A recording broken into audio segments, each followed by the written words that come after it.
Good morning and welcome to the ADS Securities Fundamentals Update. Beginning with the Federal Reserve decision yesterday, the Fed decided to taper by another 10 billion from 65 billion to 55 billion as widely expected, while the Fed decided to drop the unemployment threshold from its forward guidance, saying that it will no longer link the borrowing cost to a specific unemployment rate, and it would consider a broad range of indicators on the labor markets, inflation, the financial markets as well. Janet Yellen, in her first press conference as the chairwoman of the Federal Reserve, made her first mistake by speaking too clearly. Investors are dying to know when the Federal Reserve will start raising its target for the federal fund rate, which has been stuck on the floor at 0% to 0.25% since December 2008. The Fed repeatedly refused to be pinned down.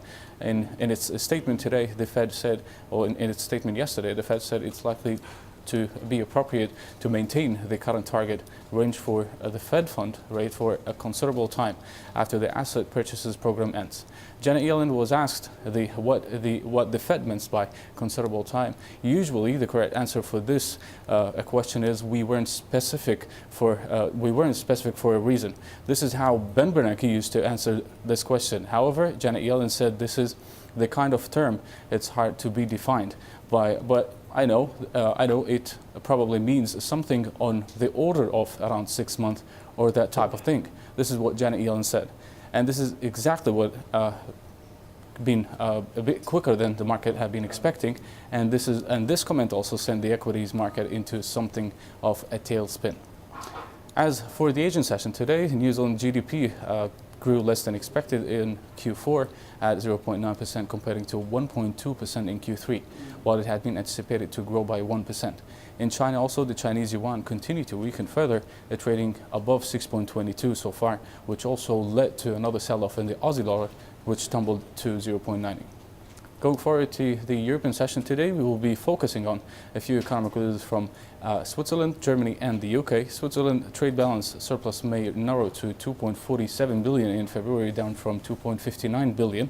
On the other hand, the SNB, or the Swiss National Bank, is expected to keep the LIBOR rate below 0.25.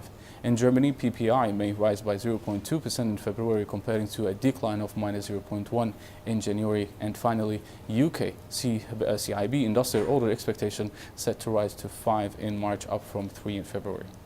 As for the US session today, there are three figures to watch today. Weekly jobless claims may rise to 327,000 last week, up from 315,000 the week before. Existing home sales may improve to 4.65 million in February, up from 4.62 million.